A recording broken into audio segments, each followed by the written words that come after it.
It's a great pleasure to introduce two experts in economics, two thoughtful leaders in their respective fields whose expertise is frequently sought as we navigate the challenges of balancing the demands of energy and climate change, the rapid evolution of technology, what will the world post-ChatGPT look like, and how can Canada compete and flourish on the global stage? I'm going to introduce Mark first. He is a general partner at Builders VC, a $500 million, we should put you on our board. Yeah. A $500 million international investment firm located in the Silicon Valley. He was previously product manager of Solar Winds and COO of GNS. Is that good? Three. Yep, Three. there you go. Yes, Technologies, where he led the rebrand and launched their online community, which now has some 2 million users from 60 countries, and certain customers that you might recognize, such as the Department of Defense, AT&T, Google, Facebook, and even Walmart. He was investment manager at Cenovus Energy and led financing in Hi-Fi Engineering and Skyonic Corp. He previously worked in technology investment banking at CIBC World Markets and as a business development analyst for Enbridge, the energy transportation company. He is a graduate in finance from this very university, and he received the Order of the University Alumni Association, the Future Alumni Award.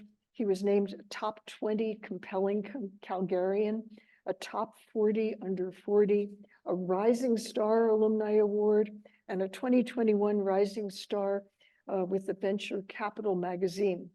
And Peter Tertzakian, whom you see on screen with the lovely yellow background behind him, looks like sunshine, is Deputy Director of ARC Energy Research Institute, a Managing Director of ARC Financial Corp, and that is an energy-focused private equity firm. He's the creator of Energy File, a multimedia project on energy. He has a Bachelor of Science in Geophysics from the University of Alberta. People from Edmonton will be happy.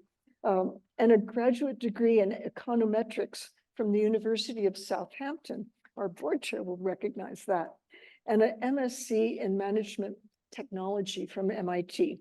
He's an adjunct professor at the University of Calgary. As a university graduate, we call that an all-around graduate. He has served on the 4-person royalty review panel for Alberta and led in the redesign of the fiscal policy. He's been inducted into the Petroleum Hall of Fame and is a member of the advisory board of the Institute of Sustainable Finance and serves as chair of the board of the Contemporary Calgary Art Gallery. He's author of several books, including 1,000 Barrels a Second, and that's not maple syrup, The End of Energy Obesity, and The Investor Visit, and other stories of disruption, denial, and transition in the energy business. As if that weren't enough, he also writes a weekly column, ARC Energy Charts, and is a regular media commentator.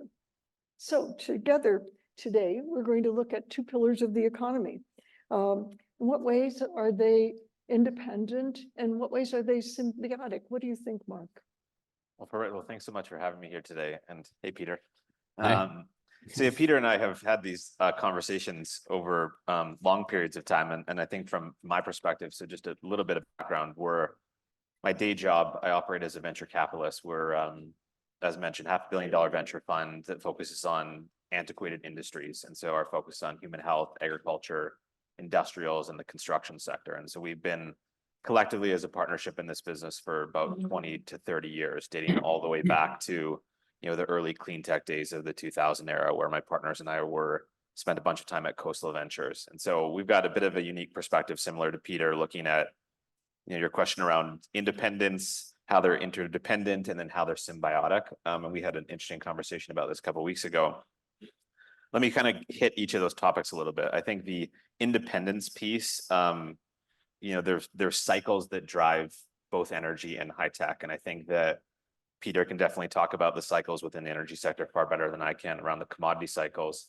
I think even dating back to the early 2000s, the technology sector has gone through its own set of cycles. So from an independence perspective, I think that there are unique economic drivers that drive technology and drive energy independently. But I think really to the heart of this conversation today is how the two sectors have collided and how they're extremely interdependent, dating back all the way to the early formations of the oil and gas sector and the energy sector. And I think there's a couple data points and examples of how high technology and energy have played a very symbiotic role together. If you look even at this province back to, I believe it was in the early 1970s with the institution of AOSTRA, technology was at the core. It was a vision that the Alberta government had around unlocking the potential of the oil sands. And that was a significant catalyst where technology drove the ability to unlock the immense amount of resource we had in this province. And so I would say now more than ever, the two worlds are colliding. I don't think that you could ever think about energy without having technology embedded inside of it. And then you look at what's happening now, and Peter and I have chatted about this over long periods of time, into like the early days of clean technology, climate, whatever you want to call it nowadays. It's back in vogue. I'd say there's a renaissance period that's been created in this category.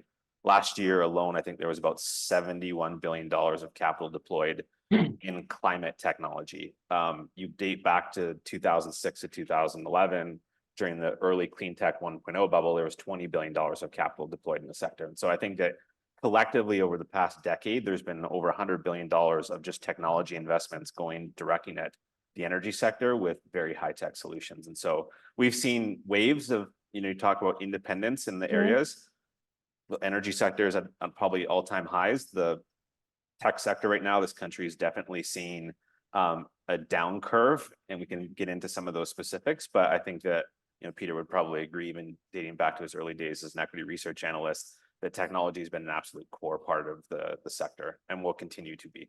So when you say colliding, that causes me a little concern. Is it like in a nuclear physics experiment where we bring the particles together and they collide and they get together and do something, they're a bigger particle? Or is it when they collide together and there's sparks of energy and all sorts of things that come out the side that you don't expect? What kind of collision is it, do you think? I mean, I think there's two sides, and I'll relate it back to our portfolio. You take the renaissance of ChatGPT and how the effects it's having on every sector, quite frankly. There is, the frontier side of things, the disruptive technologies. I never would have thought in 100 years that there would be a $250 million nuclear fusion venture capital fund exclusively focused on that as a subsector. And so I think there are, continued investments in frontier technologies that are disruptive. But I think at the core of it, Peter will see this through his portfolio in ARC, there's also the efficiency pieces. And, we see this in practical terms with our portfolio, this idea that you can take a 2X developer and make them a 10X developer, this idea that you can now use ChatGPT to augment an entire sales team. There are efficiency gains that are being made through enabling technologies. And then there are the frontier technologies that are out there that are early in the TRL cycle, but have truly transformative opportunities to change energy systems. And that's direct air capture, nuclear fusion, different things like that that are coming back into vogue, driven by the renaissance of capital, but also looking at the policy piece. You look at the Inflation Reduction Act in the United States, a bunch of our companies are going after some of that money. I think that that's a couple $100 million at stake through investor tax credits, but also direct investing. And so we've seen these cycles even during the 2000 era, but I'd say now more than ever, I don't know why it's called the Inflation Reduction Act. It should be called the Clean Tech Reduction Act because of how much capital is just getting deployed. So things are changing quickly. And so it's both sides of the coin around efficiency and disruption. Yeah, that's really great. And I would note that Google has 3 major investments in fusion, and the leader of that is from Canada. Exactly. So, we're doing really well. Peter, could I ask you, in your book, you talk so eloquently about the asymmetry principle. And, can the diversity of energy and the development of high-tech solutions come together and provide a solution, a collision of, or, how do you see that relationship and how does it fit with the asymmetry principle, which you might want to review because everybody didn't read your book yesterday. I'm sure they did the day before though. Yeah, well, thank you very much for having me. I must confess, I don't think I've read my book Yeah. in 10 years. But the asymmetry-based principle basically illustrates how inefficient our energy systems are from beginning to end. So in my book, I charted out, for example, if we take the old coal-fired electricity paradigm, that by the time you take, if you take 100 pounds of coal, burn it, make steam, turn a turbine, turn a dynamo, make electricity, put it through the grid into your home, and light a light bulb. Out of 100 pounds of coal, you probably only use 1 pound of coal to actually get the useful work that you want as a citizen, which is to light your home. Another example would be out of every 100 barrels of oil, you probably only use 12 to turn your wheels. It means you lose 88 barrels to heat and inefficiencies in the system. So there's a tremendous asymmetry, and that's not good news societally, and certainly not good news given that we are still 80+% fossil fuel dependent in the world. That's the bad news. The good news is that things like conservation mean that if you turn the lights off, you get tremendous leverage, because by not using 1 unit of energy at the light bulb, you're saving 100 pounds of coal. So, the book spent a couple of chapters highlighting the power of things like consumer behavior as having huge leverage on our energy issue, plus also the notion of efficiency. If we can improve the efficiency by only a few percentage points along the journey of a joule of energy from a primary source, and that includes, by the way, solar panels and wind turbines, we do society a tremendous service. But this is where the technology and the energy industry start to meet, because whereas we're looking for the next big thing like fusion or the next step jump in batteries and what have you, that's all fine. One of my principal arguments in the book, which was published in 2009, was actually, if you have $100 to spend, would you spend that entire 100 on new technologies to change the energy paradigm, which takes decades and decades? Or would you spend some of that, or a significant portion of that $100, on trying to improve the efficiency, or something as low tech as trying to alter human behavior to effectively get that leverage of our inefficient energy systems through conservation?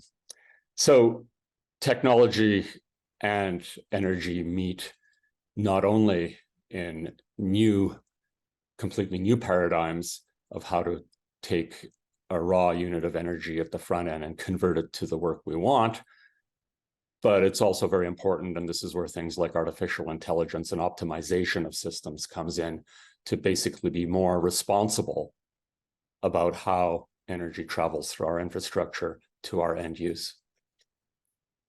So, you said that the problems were scaling, consumption, inefficiencies, human behavior, and, that it was our inability to think critically that prevent us from moving forward. Yeah. If you wanted to tell us what we could do to move forward, or to start thinking more critically, or what do we do first? Correct the consumption, the inefficiencies, where do we go? Yeah. Well, I don't want to be patronizing and say people don't think. That's not actually, we need to give people to think, for people to think a little more responsibly about the consequences of their behavior. But, one of the things I definitely do say is that actually technology is not the limiting factor to solving, say, for example, climate crisis, decarbonization, and all sorts of other energy issues. Say, because so often we are told to follow the science. Maybe you've heard that line, let's follow the science. And I say, okay, I was trained as a scientist, I get it. But actually, most of my days these days is following behavioral science. That too is a science, because the limiting factors are decisions made at the kitchen table and decisions made at the boardroom table, and how those decisions are made.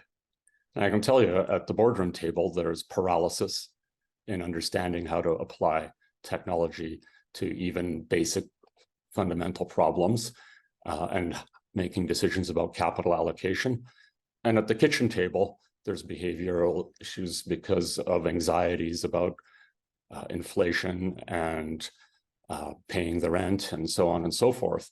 And so all of these are major inhibiting issues that cloud us from making better, more, as you call it, critical decisions. And my conjecture is actually small decisions by everyone at a kitchen table has tremendous leverage as you chain it back through the asymmetry principle to the source of where the energy comes from and where the emissions are generated. That's really a very profound thought. And as I was thinking about what you had said to me previously, I was reading a report by C.D. Howe Institute. It was a couple of weeks ago, and it said that we have gone too far in STEM, and that we need to add back in the social sciences and humanities to get a better, more balanced view of the world. And what they were saying was that there should be more humanists and social scientists that are graduated to health. But there's also the other part where you can have a more inclusive, interdisciplinary education, so that engineers actually are exposed to social sciences. Is it a little bit of both, or Absolutely. what would you recommend? Well, I completely agree. We've gone too far with STEM, and I'm a STEM person. That's how I was trained. I'm a deeply analytical person. I spent 2/3 of my career with my head buried in tech and spreadsheets. These days, I spend most of my time figuring out how to communicate more effectively deeply technical, complex issues to people who are trying to make meaningful decisions. So, if I have $100 to spend right now, I'd probably spend 60 of it at least on behavioral science and better communication of the fundamental issues, so people make better, more responsible decisions. That's where the issue is. I think you're doing a really good job on communicating right now. So thank you for that. Mark, if you were going to invest in, you're a venture capitalist, if you're going to pick one investment where you'd and you can cheat and pick two if you want, where would you go? That's a great question. So I was thinking about this last night with 86 portfolio companies, ranging from human health to genetic sequencing and new seed technologies in the crop side. I'd say there's two very interesting forays of technology that are getting us excited. We've been spending an immense amount of time with George Church out of Harvard University, who's the modern inventor of CRISPR technology. We've spun 6 companies out of that lab at Builders. And one very interesting platform technology that we invested in over 2 years ago is a company called Colossal Biosciences. So they're taking CRISPR gene editing technology and synthetic embryos to bring back extinct species. And so this is really at the forefront of a moonshot type technology. And one would ask, we were at our AGM with George Church 6 or 8 weeks ago, and some of our investors saying, what's the so what equation to it? And I think that there are a number of implications as it relates to biodiversity on the planet. As we think about, I think the World Wildlife Foundation said that 60% of the species in the world could be extinct in the next 20 years. So there is an immense amount of technology that we are investing in related to sequencing, RNA drug discovery sequencing technologies on the gene side. And they said by 2027, we'll have a baby woolly mammoth walking on stage at our AGM in Silicon Valley. And so there's massive implications. And to your point, there is a collective of very diverse individuals that sit around that table thinking around the ethical pieces of what species to bring back and the effects it has on biodiversity. The second chunk of effort that we spend time on that is affecting all of our sectors is just hacking the labor equation. And I think that every sector right now is dealing with, particularly on the blue collar side, labor challenges, accessing, retraining, recruiting, and retaining labor. And so the way that we've tackled this problem is through an immense amount of investment in robotics. And so we have a company called CFI that is building after kit autonomy retrofit kits for large scale mining and construction trucks. You look at some of these operations now that are looking at some of the most remote locations in the world, whether it's lithium mining extraction, coal, or precious minerals. The sector is having a significant challenge both on an ESG sustainability perspective, recruiting and retaining talent. In Southern Australia, as an example, it costs about $325,000 per year to operate a single truck. And so the mining sector is under an immense amount of pressure related to that. And so we took a team out of Caterpillar about 6 years ago to build aftermarket retrofit kits that can be assembled onto large industrial vehicles to make them fully autonomous and synchronized across fleets. And so that's a unique example as we look at across the areas and surveys we do every year that talent is going to be the number one issue. You know, we talk about STEM and social sciences.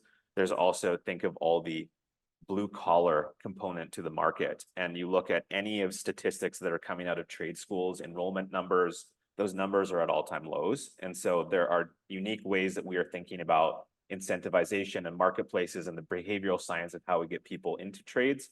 But that sector is changing dramatically. And robotics, given the advances in cost curve in fundamental technologies like LiDAR, are making these things really ready for prime time. I mean, I was actually, about 7 or 8 years ago, we did a Silicon Valley meets the oil sands tour with Synovus. And they've been running autonomous fleets in the oil sands for close to a decade. 3 weeks ago, Imperial Oil actually made a huge announcement. They have 81 vehicles running fully autonomously in the oil sands. So there is huge advancements in scale in industrial. Everyone thinks about, you know, Waymo and Cruise and robo-taxis. If anyone goes down to San Francisco, I would highly advise to download the Waymo app and experience firsthand what it's like to drive an autonomous vehicle. It is freaky. Now imagine putting yourself in a $3.5 million Caterpillar vehicle driving around the oil sands. So those are two big themes that are getting us excited these days. Yeah. Okay, so sometimes when we look at Canada, it's, you know, we have small population, but really bright and brilliant. Should we, you know, and then you read the financial pages, and sometimes I think, well, my goodness, we're like the bedroom community for the United States. You know, we send our best ideas and talent there to develop and to be developed. Maybe, and we send our resources there to heat their bedrooms. You know, is that the role that we should consider playing because we are what we are? Or should we actually change the paradigm and see it not as Canada supporting the United States, but as part of the world, and that there's a world economy that we would be players in? And I'm going to throw that question to Peter because I see he's writing down a note quickly. Yes, I think you're correct. But actually, in some ways, it's a bit worse than that, unfortunately, is that, yes, we are a resource economy that exports a lot of our raw resources without adding value. But in the last, certainly 20 years, amplified in the last 10, we seem to villainize ourselves as being a resource economy. And so that really is causing multitude of polarization issues, which again, I come back to, this is a behavioral science issue. Is like, we got to start to learn how to build consensus as to what value we add to society, recognizing that this country was built on natural resources, recognizing that the infrastructure to extract natural resources largely came from foreign investment. dominantly the United States. Indeed, if you go back to the 1950s and 60s, there was a tacit deal that was struck with American investors, and that was, okay, we'll come in, we'll finance your energy infrastructure. By the way, the amount of investment in Canada's oil and gas infrastructure is about $1.9 trillion in today's dollar terms.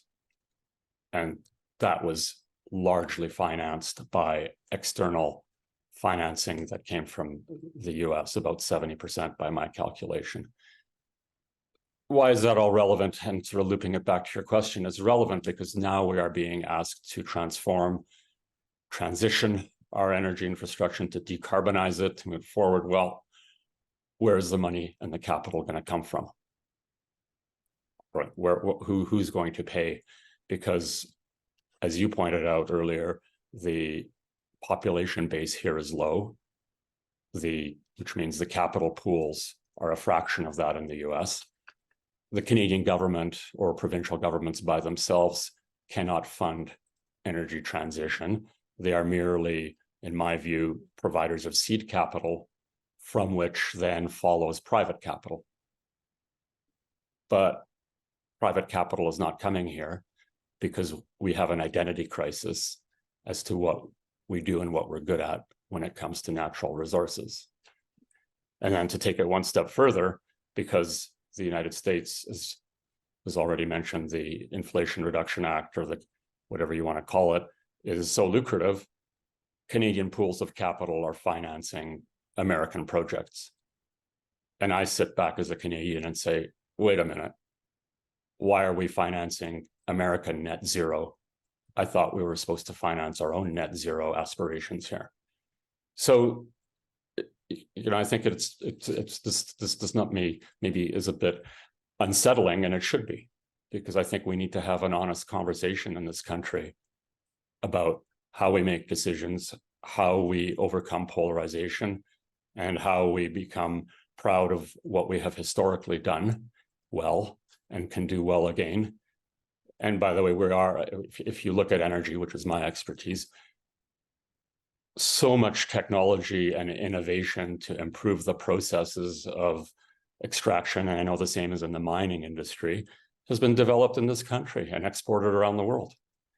Yet we can't seem to get our act together, so to speak, to be able to take us to the next level of prosperity, which is now so wanting in an era of inflation and low productivity and a whole bunch of other metrics. So I think this is a call to action. And again, it stems back to, I think it's behavioral science. It's not technological science. Thank you for that. Mark, when we talked earlier, you talked about seed funding that the government makes available, and you were actually quite complimentary about it.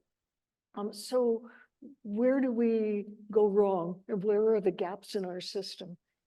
If you can say that. If you can't, it's okay.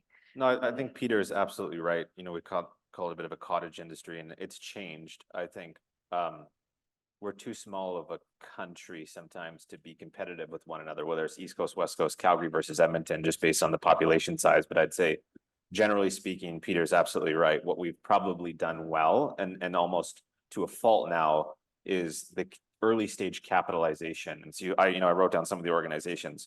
The Business Development Bank of Canada has collectively about $1.1 billion of equity capital they're investing in clean tech. They have a clean tech fund, industrial innovation fund, a new deep tech quantum fund. And so there is more than enough sufficient resources at the front end of the funnel. Then you take the Strategic Innovation Fund, and how many companies in the city have gotten SIF funding, SDTC, and then also now with the Canadian Growth Fund, that's a $15 billion pool of capital. The first investment was made in a Calgary-based company called Evo, or $180 million financing on the geothermal side. Well, guess where their first, to Peter's point, guess where their first two projects are? In Germany and the EU. And I think all that technology has been developed here, which is great. I think the efficiency, whether it's early stage energy technology or any one of the other sectors that we play in, what we do well as a country on the TRL cycle is very good. Look at the University of Calgary. The Canadian Venture Capital Association put out the most active early stage venture funds in the country in Q3. Guess what the number 2 most active venture fund was? USEED. USEED. This is early in the TRL cycle. The University of Calgary was the 2nd most active venture fund in the entire country. And so I think what we've done well with the inception of CDL and all these other organizations is that we've generally got this right. Now, I think what we're finding is people are tripping over each other's toes, and the same challenges that existed in 2006 and 2011 with regards to Peter's point around the infrastructure like capital it takes to scale some of these companies. That's where I think we miss as a country. And there's been organizations and institutes stood up to think about scale up. We do really, really well at the front end of this funnel. And, you know, an interesting example locally, people will have heard of carbon engineering. Carbon engineering was started at the University of Calgary by David Keith, moved to Burnaby to start their first plant, recently required for $1.1 billion. It's now down in the United States. I think that that's a classic example of like, how do we build the infrastructure to continue to scale and keep our companies in the country?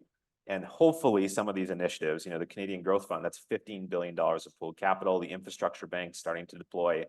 I think time will tell, but I think Peter's absolutely right that there are just deficiencies as a country that we have, and even the supercluster initiatives. We've got so much collective energy being put into the system around areas of expertise as a country. The question will be in the report card in 2 or 3 years, what that looks like in our ability to scale capital, scale companies, and then retain companies in the country. But there are natural centers of excellence that I think we're playing on, whether it's climate and clean tech or artificial intelligence. You know, Elon Musk started a new company called X.AI. You look at half of the team are Canadians.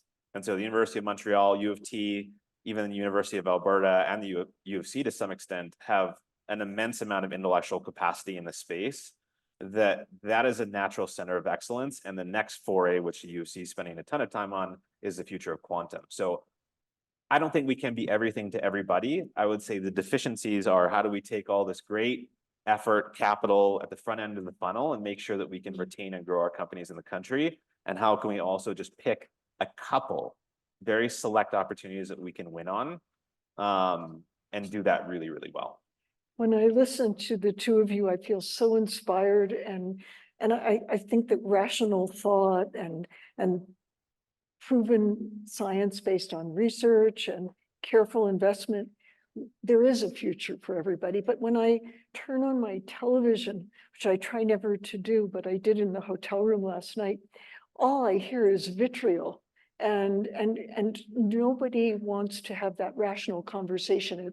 They're putting forward a point of view which is not reasonable. So how do we de-vitriolize the conversation? Sometimes I think it takes a tragedy to change people, or it takes a great discovery to get everybody on board. But without a tragedy and without discovering the secret of the universe, is there a way forward where we can get people to be good Canadians? Peter.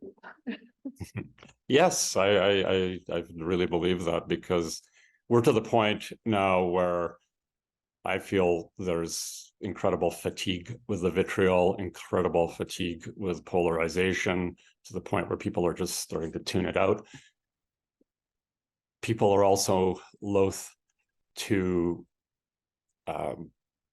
listen to people on a stage tell them what to do. And I don't think we're doing that, the three of us, Mark, Roseann, but we're just having a discussion. But, you know, there's certainly plenty of people that will get on the stage and say, you should do this and you should do that, because the world is falling apart and everybody else is wrong and I'm right. People are tired of that. So I believe the solution is actually, people just actually want to talk rationally. They want to get back to what you were calling, Roseann, critical thinking. I mean, you know, the assumption by the loudest voices of vitriol are that we are right and everybody else is dumb and stupid. But that's not actually the case.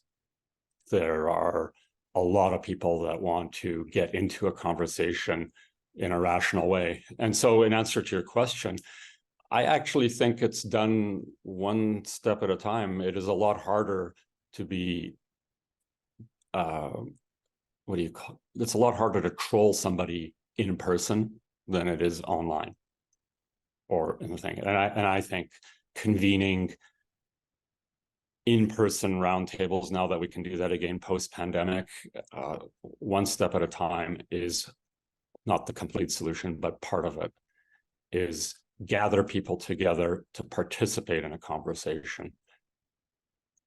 To have a breakout, for example, say at the end of this session, and allow your audience, which I can't see, but allow them to have a conversation as a follow-up, rather than just have speaker after speaker come on a stage and tell them what to do. Okay, well, that's a really great invitation for me to ask Mark for kind of concluding remarks, and let the room start talking. But, you know, even though you think we shouldn't, we do need advice from wise people like the two of you. You shouldn't just leave us alone to figure it out. Mark, do you have some guiding wisdom for the end? No, I mean, I 100% agree with Peter, and I always go back to this point. Like we kind of fight even within our own province. Calgary versus Edmonton, Calgary versus Toronto. Quite frankly, we're just too small of a country and too small of a province to be even having that debate, quite frankly. Bipartisan or not, I think you look at what other governments are doing around the world, and not that this is the end all be all, but we look at the Inflation Reduction Act that was in a very significant piece of legislation that was passed through.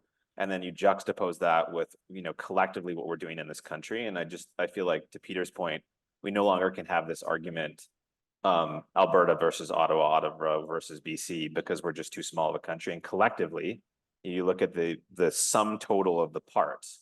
If these organizations don't connect the dots to one another, I mean, we're just absolutely dwarfed. $400 billion of capital through the IRAs getting deployed to clean energy, coupled with $394 billion of private incentives, $43 billion of consumer incentives for EV and apply. Like, these types of numbers are now nationwide in the US, and that is setting the bar and standard. And so if we continue to work in silos, provinces, organizations, cities, we're not going to get anywhere. And so to Peter's point, like Peter, I give Peter an immense amount of credit, the amount of time that he spent in Ottawa as well as here, just trying to open the dialogue about these things, because as a nation, we need to kind of stand up versus organization, institution, city, province. I mean, we're going to get nowhere. And so that would be my take home message, because I see, as chaos and disorganized as it looks in the US, the transformation, and you talk about pivotal events, the pandemic was a huge component to it. You look at onshore manufacturing and how fragile the food supply chain system was in the US, as an example. The work around domestication and manufacturing in the US was caused by the pandemic. Digital transformation, the CEO of Microsoft talked about this, like 2 years of digital transformation in 2 months, the immense amount of catalyst that caused, that the US is doing, that Canada is starting to do, but we're just too small of a country to be fighting with one another. And so there needs to be something that's easier said than done. But, you know, the ERA is a great example. We've deployed $800 million, coupled with everything else that the federal government and other provinces are doing. I would just love to see us stand up together and kind of tackle this as a country versus as a province and a province. Mm-hmm. Well, those are inspiring words on which we can conclude. I'm going to ask everybody in the audience, please stay if you like and start having a conversation. For those of you who are having brunch in Newfoundland or are just having your wake up orange juice in British Columbia, email us your questions and we will get back to you with some kind of response. I'd like to thank you all for being here, but I'd particularly like to thank Mark and Peter. You are both wise men, and we are privileged to have you in this country. Thank you.